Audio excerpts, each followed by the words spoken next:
지난주에 이제 이어서 고야의 이야기 하겠습니다. 고야 지난주에 요 작품을 그렸던 시기까지 이야기를 했잖아요.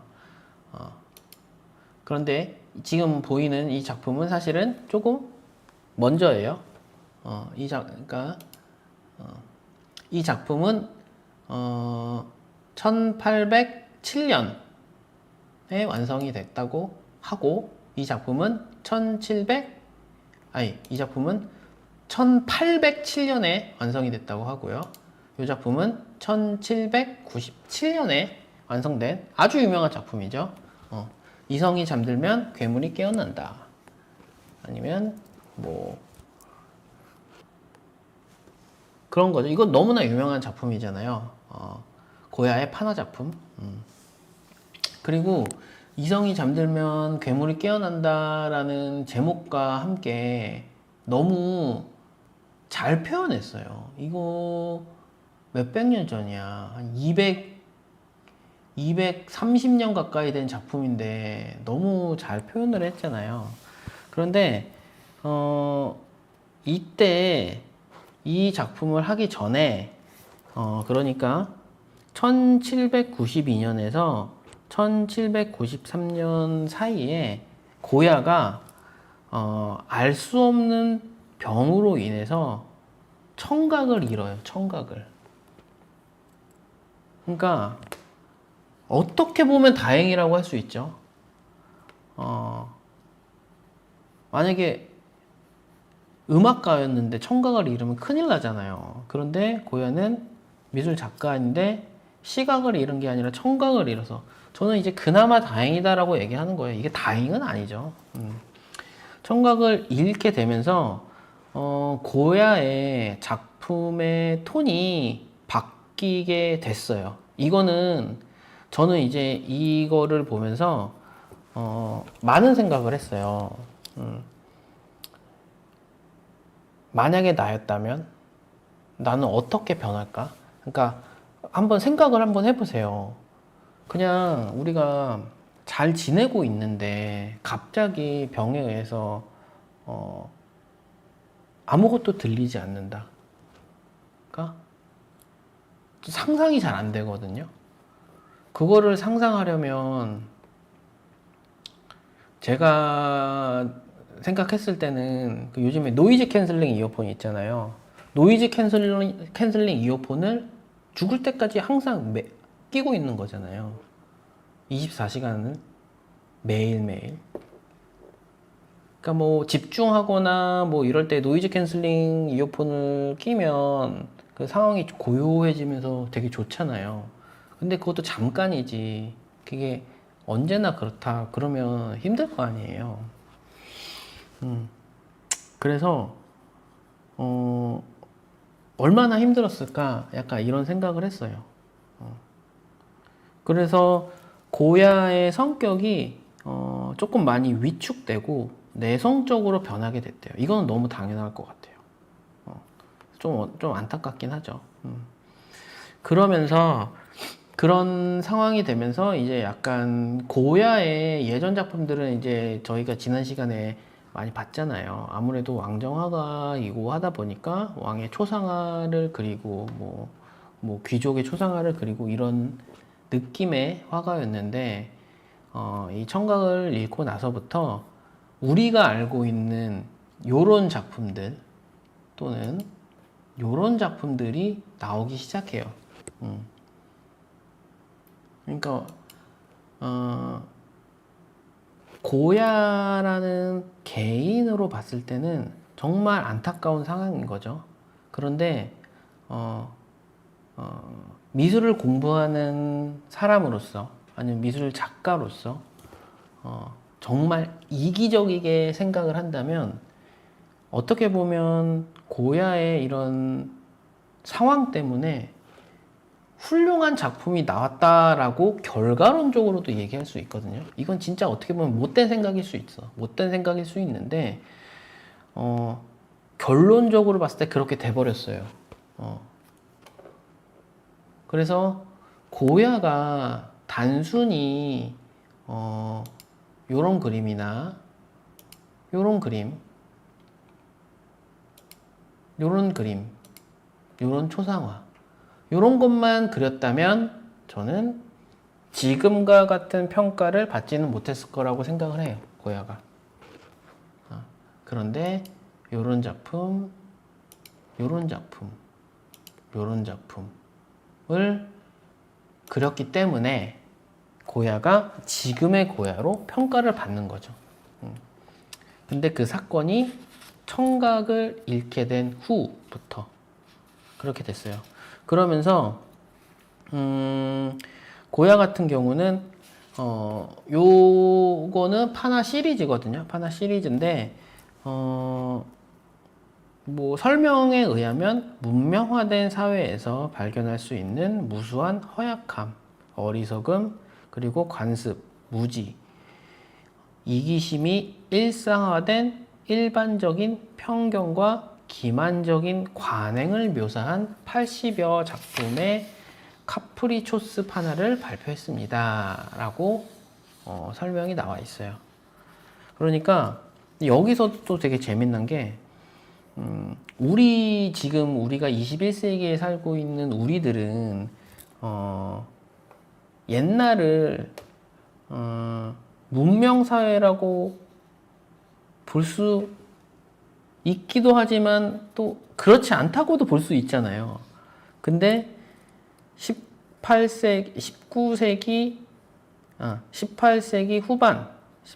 후반에 고야가 봤을 때는 어쨌든 시간이 지나면서 당시에도 발전을 하고 있었을 거 아니에요. 그러니까 당시에도 되게 발전했다고 생각을 했었나 봐요. 지금 우리 기준에서 봤을 때는 그냥 완전 200 몇 년 전 막 완전 그 옛날에 인종차별이란 단어가 존재하지도 않는, 왜냐면 인종차별이란 단어가 있을 수가 없으니까 남녀차별도 당연한 거고 신분차별도 당연한 거, 약간 그런 게 문명화된 사회라고 볼 수 있을까라고 우리는 생각할 수 있는데 당시 기준에서는 그때도 문명화된 사회라고 봤었나 봐요.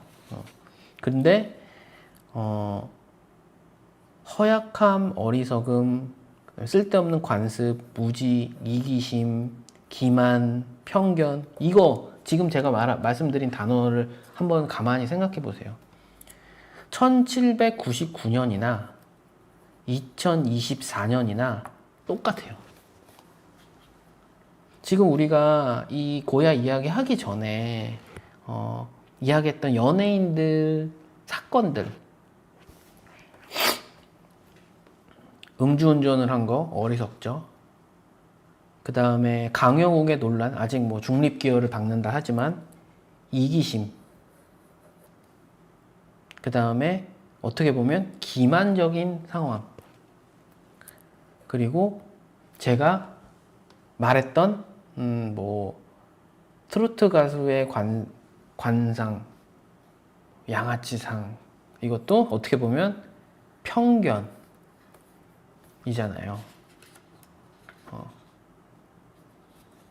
그렇게 봤을 때는 인간이 산다는 거는 2024년이나 1799년이나 아니면 뭐 다빈치가 살았던 뭐 16세기나 다 비슷비슷하지 않았나 라는 생각을 해요. 그래서 지금은 AI가 완전히 뭐 세상을 지배할 것처럼 보이는 시기잖아요.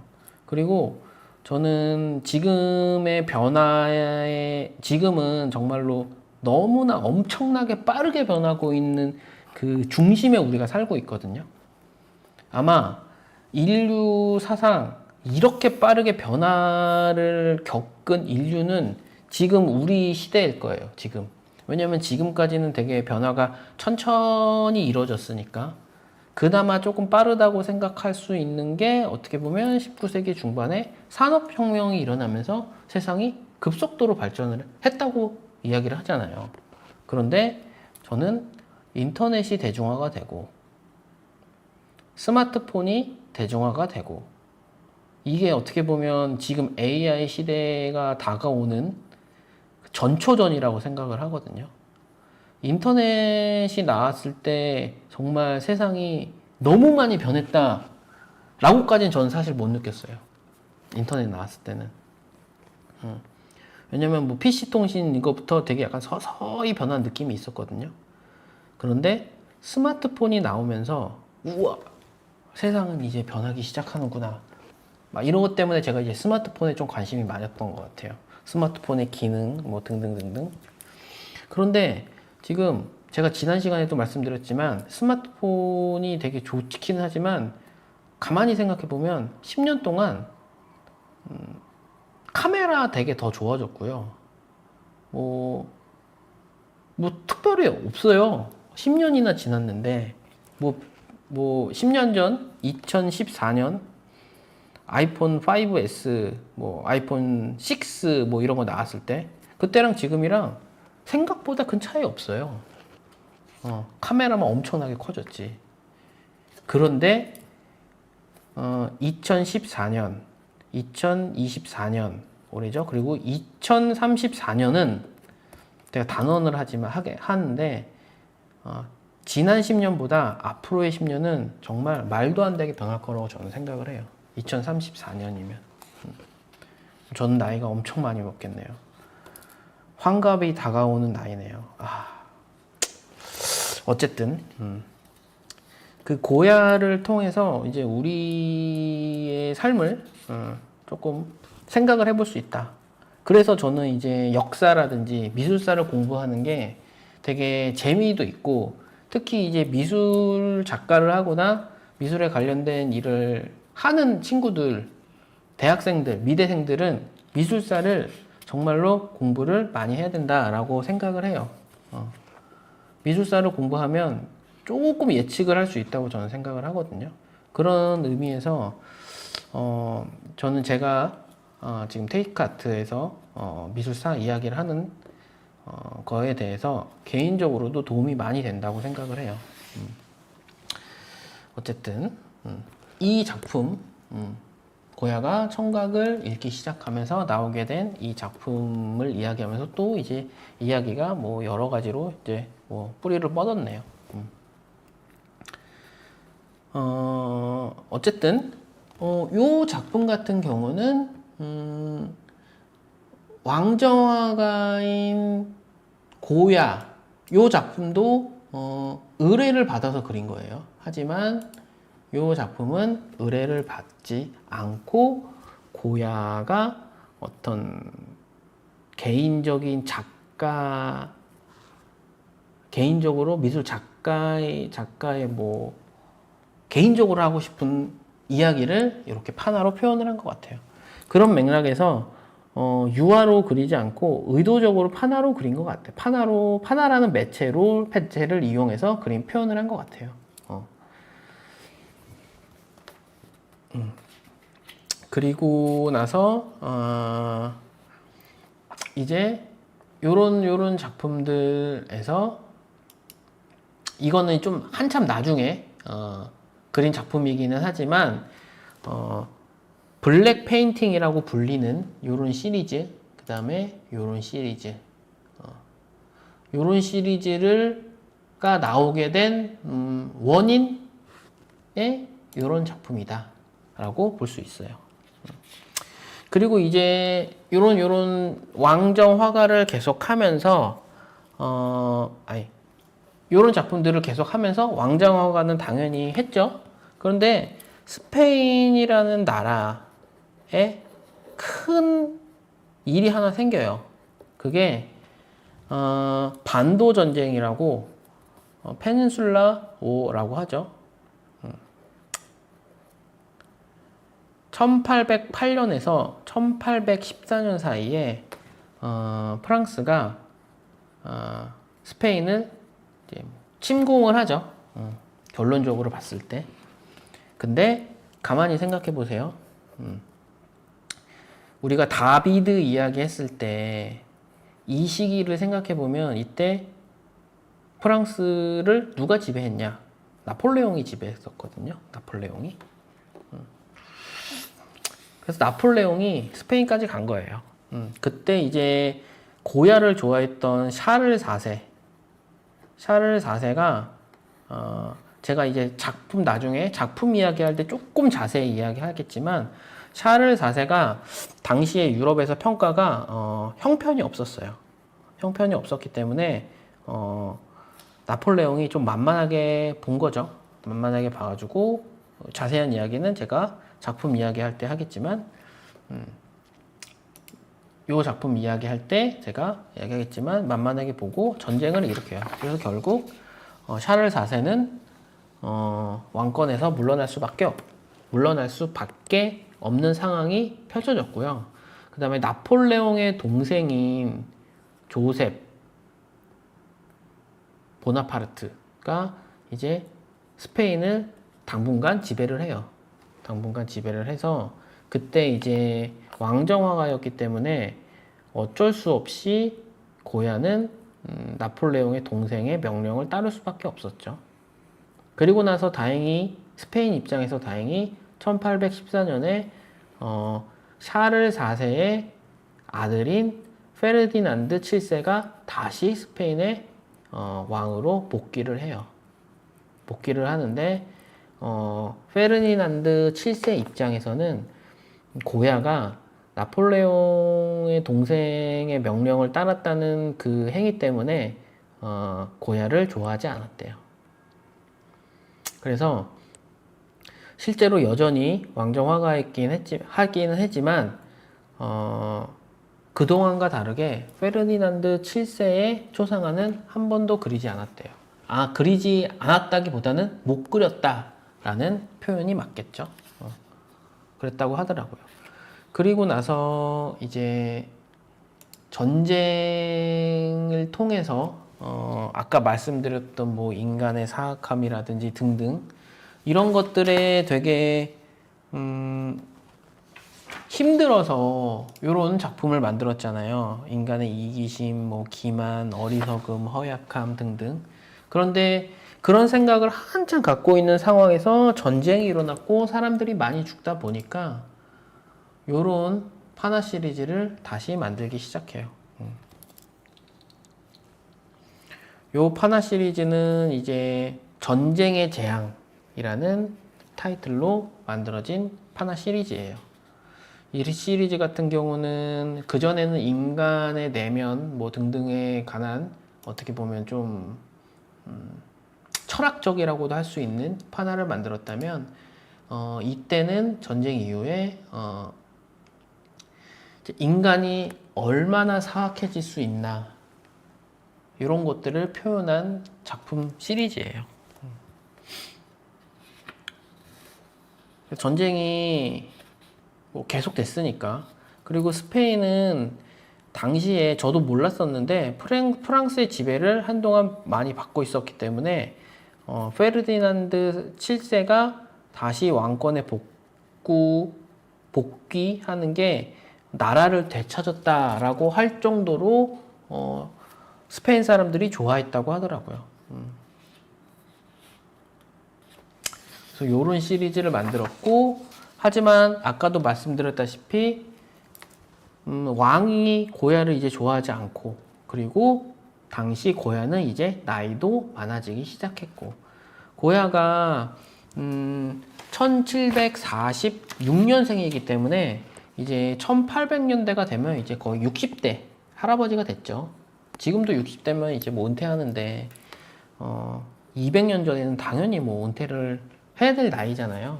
그래서 자연스럽게 이제 은퇴를 하기 시작해요. 은퇴를 하기 시작하고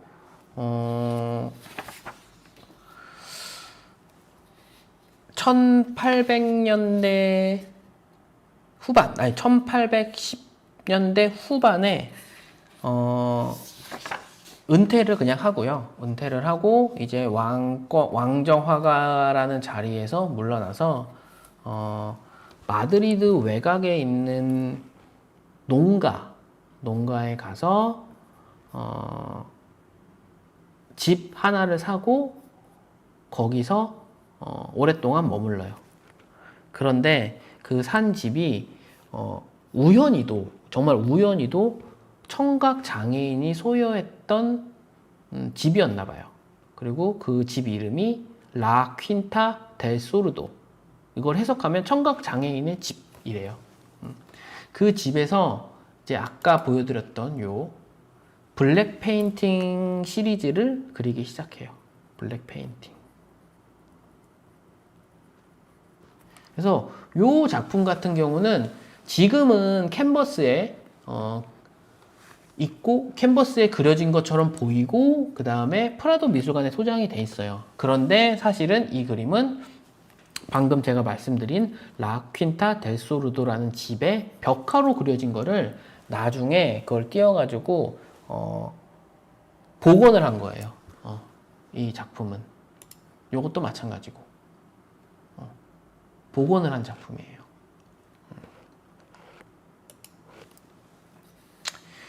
그리고 나서 이제 생각을 해보세요. 집에 살고 있는 집에 이런 어둡고 괴기하고 무서운 그림들을 그려놨는데 저는 이제 사람이 이런 그림들을 이제 미술관에서 보면 고야가 그린 그림이다. 조금 징그럽기는 하지만 고야니까 하면서 이렇게 뭐 이해하고 넘어가고 우리 집에 걸러놓은 건 아니니까. 그런데 이게 집에 있다고 한번 생각해 보세요. 그러면 약간 좀 정신 착란이 있을 것 같은 생각이 저는 들거든요. 근데 어쨌든 그 집에서 블랙 페인팅 시리즈 요런 스타일의 그림을 14작품을 그렸다고 하더라고요. 그래서 이 집에서는 그러니까 라 퀸타 델 소르도라는 그 집에서는 그냥 어떻게 보면 휴양을 한 거죠. 휴양을 했는데 결국 요 마드리드에서 나중에는 그러니까 1824년 그러니까 이 청각 장애인의 집에서 대략 뭐 한 5, 6년 정도 살다가 보르도로 이주를 해요. 보르도는 아시겠지만 스페인이 아니에요. 프랑스잖아요.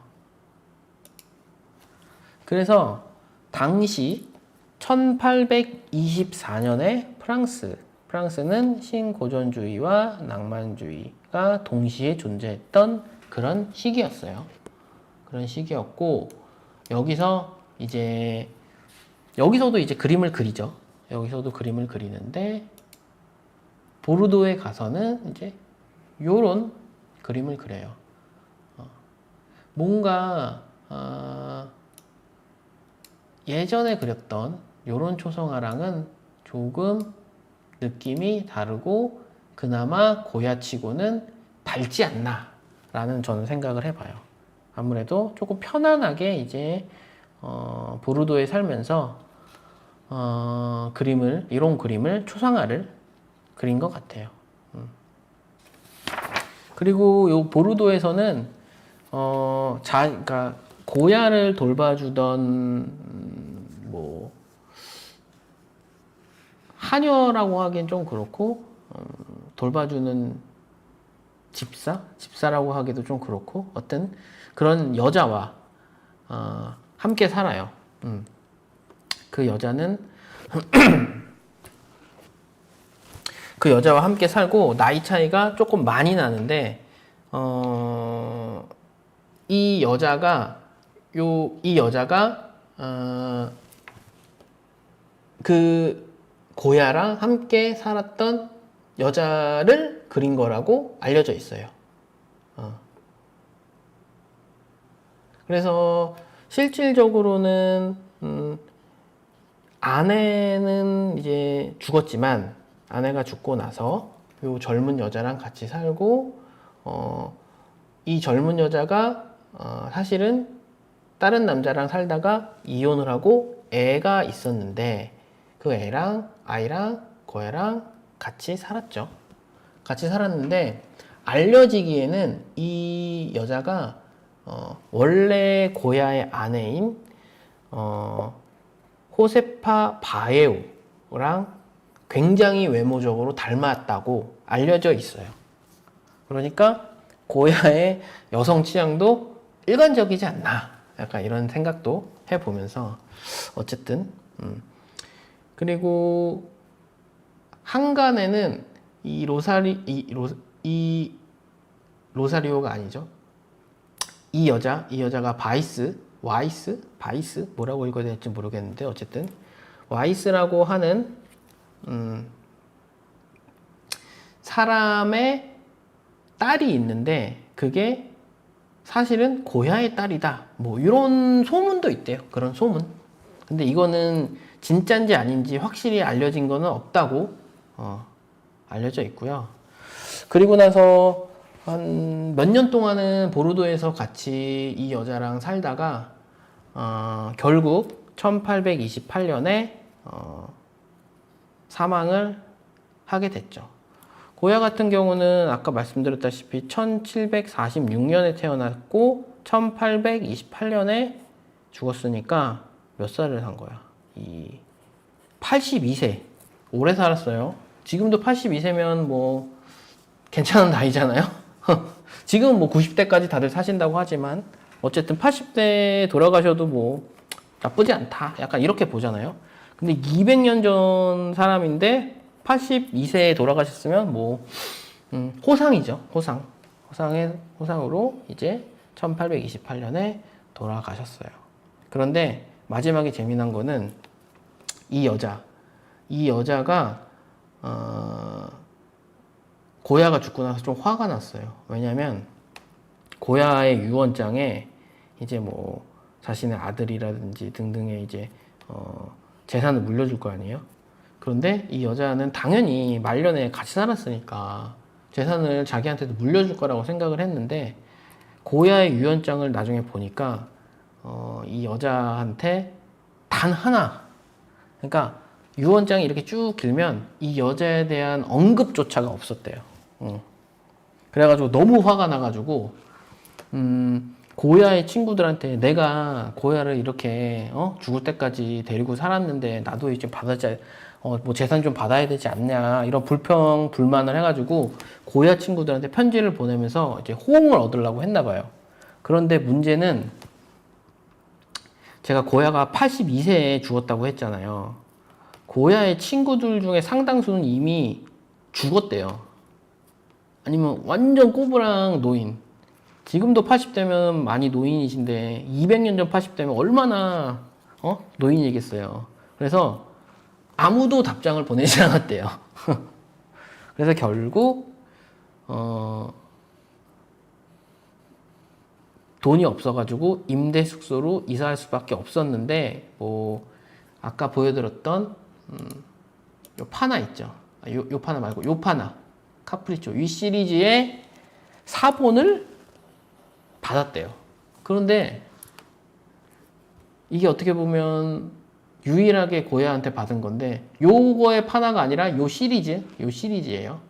요 시리즈는 약간 대략 80개 정도 있는데 이 시리즈 중에 몇 개의 진품이 아니라 사본을 받았대요. 그걸로 끝.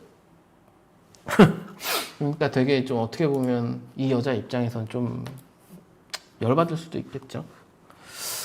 그래서 결국에 이제 고야가 죽었는데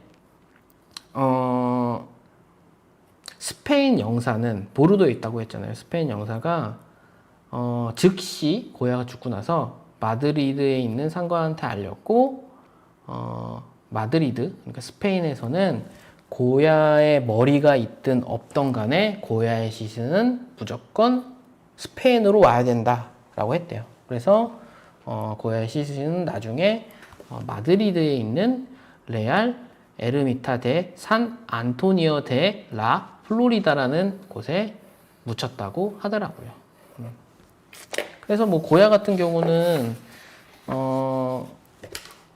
굉장히 존경스러운 작가예요. 사생활 뭐 이런 거에 대해서는 특별히 문제될 게 별로 없었어요.